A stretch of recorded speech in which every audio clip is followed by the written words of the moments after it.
Thank you for coming. My name's Philip. I'm from the Bardis Group. So as you can see, there's a lot of logos on here, and it really is all about teamwork. Not only is Bardis partnering with Pomerol on this kind of presentation and as technology, but we've also partnered with, obviously, with Qlik. We're at the Qlik event, but with Data Robot. I encourage you to go out and see their booth out there, as well as with Cloudera. So it's great when you can bring a good team together, and we see that as critical to the success of some of the initiatives we do.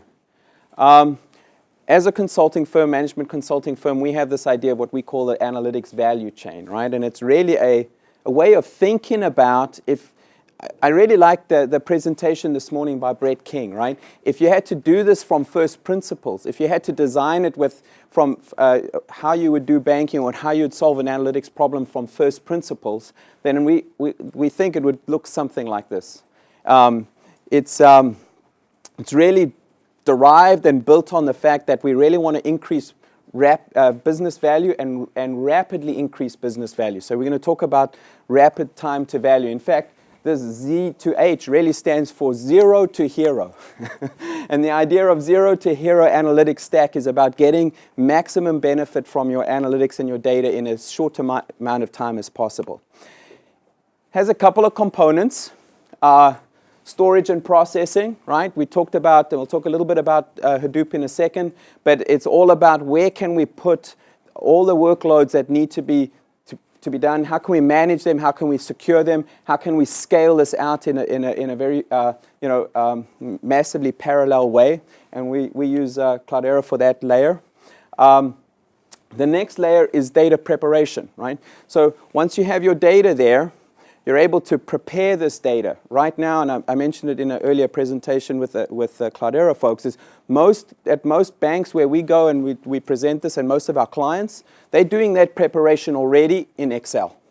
So this tool or this capability here really allows you to do the same kind of data prep that you would normally do in Excel, but with guided by a machine learning component that learns from how you do that data prep. It preserves that recipe for repetition and allows you to scale that recipe out onto the whole cluster when you're done. And because this tool is, and you'll see, I actually should just show you all the tools. Once you've done that, Trifactor is actually integrated with Cloudera's Navigator. So you'll see the data lineage, you'll see the workflow, and everything is managed inside of Cloudera. So it's a completely integrated solution. Of course, Qlik, you all know Qlik as a visual analytics tool that really allows you to look for those patterns. We see Qlik as that single pane of glass, that ability to really interact with all layers of that stack from the user's desktop. And then finally, the intelligence, the machine learning component on top of that is provided by Data Robot. And again, once again, Bardis has built integration pieces through the server-side extensions inside of Qlik to run the models from Data Robot through the API layer so that you literally can, from inside of Qlik, run model A, model B, model C, circle some more data in your scatter plot, run them again, see if the results change. Literally interact and have the model scoring data in real time. We're not going to do that today, but you're going to see a pretty close analog pretty soon. So let's start off with Cloudera.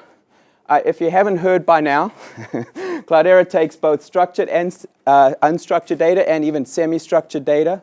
It can take it in batch or in real time. So in particular, when we go through this AML use case that you'll see in a few seconds, you're going to see that a real-time scoring is possible. And we landed in the Hadoop cluster. And we landed there for several reasons. One, we want to know that all our data is in a single platform. And that single place where we can secure data and manage that data and manage the entitlement to the data, encrypt the data both at rest and in flight. All the reasons why, when Steve was up here and telling you earlier about why Cloudera is such a great platform and why it's PCI compliant, these are the reasons, right? And then on top of that, you'll see these 4 orange blocks, actually 5 now, but I only deal with 4. But those 4 workloads, right? Those are the typical workloads that you see running on Hadoop. And the key thing here is one place to run these analytic workloads. In the past, we used to have a system that was great at data engineering, or a piece that was great, our SQL analytics and reporting, we would run our SQL here, and it'll be a different system. And we would then take that data and put it somewhere else for data science, right? Or even operationalizing the analytics. With Hadoop, with Cloudera, we can actually do all 4 of those workloads in the same place. And being able to tie all those into a single analytic approach is key to the success of the platform. So a couple of things we talked about: governance, security, data lineage, all the kind of stuff that you get with Hadoop. So there's the Bardis Hadoop cluster.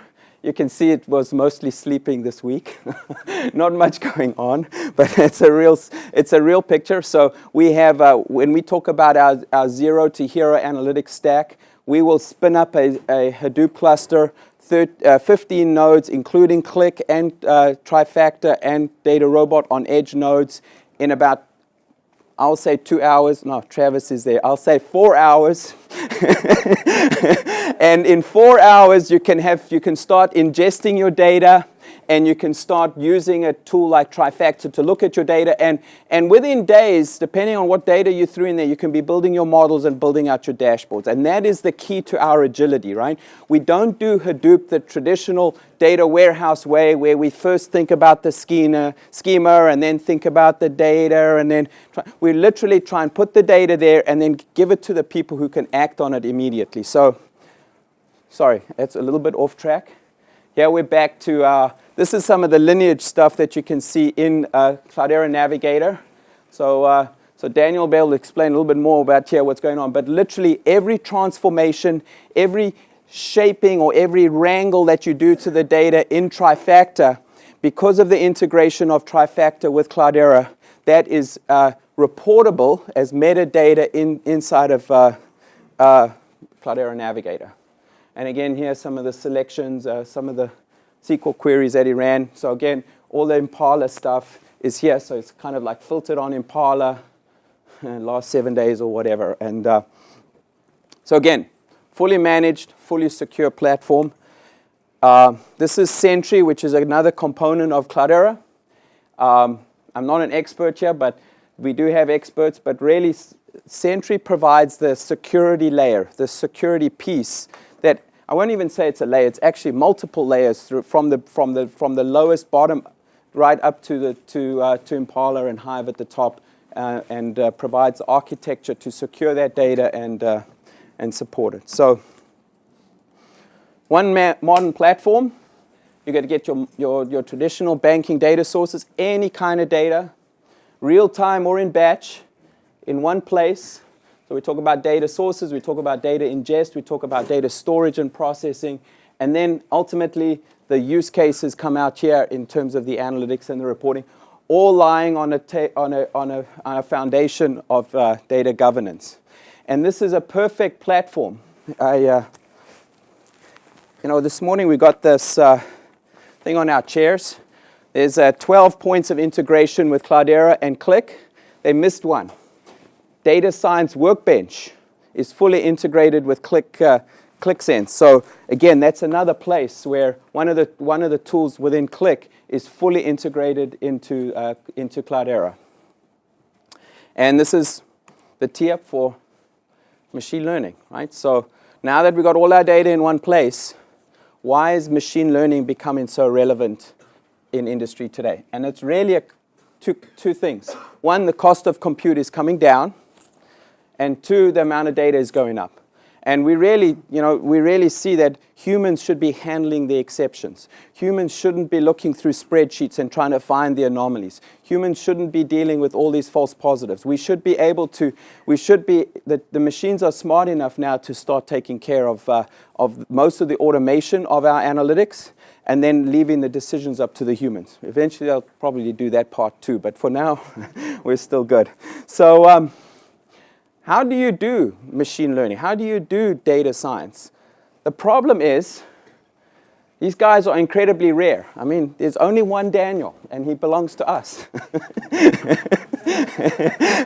No, but data scientists are generally very rare. And in fact, one of the hardest pieces to replicate or to solve within an organization is not necessarily the coding skills, which is a part of their skill set, or the math and stats skills, which is part of their skill set, but it's the domain expertise. Right? You can hire a data scientist, but he comes from somewhere. He doesn't know how you guys work or how your bank works and all that type of stuff. So if you could automate that part and then have some business analysts take care of the domain expertise, you've now replicated you have like replicas of Daniel. No. So you've got business analysts that can become very efficient and very good at building machine learning models. Data Robot is a tool that provides guardrails and the security in which on an enterprise level where you can be building models, we go into banks with challenger models. So they have these army of data scientists figuring this out for months and months and months. We come in there and within a couple of hours, we have a model that is as good or better. Now ours is not one of the ones that they've given to the regulators to sign off. So there's reasons why ours might be slightly better. But in hours, that's the difference there, right? So by being able to do this, and you're able to kind of outsource the complexity of the math and the coding skills to Data Robot. And that's the end of our presentation, so thank you for your time. Thank you. Hello to you guys.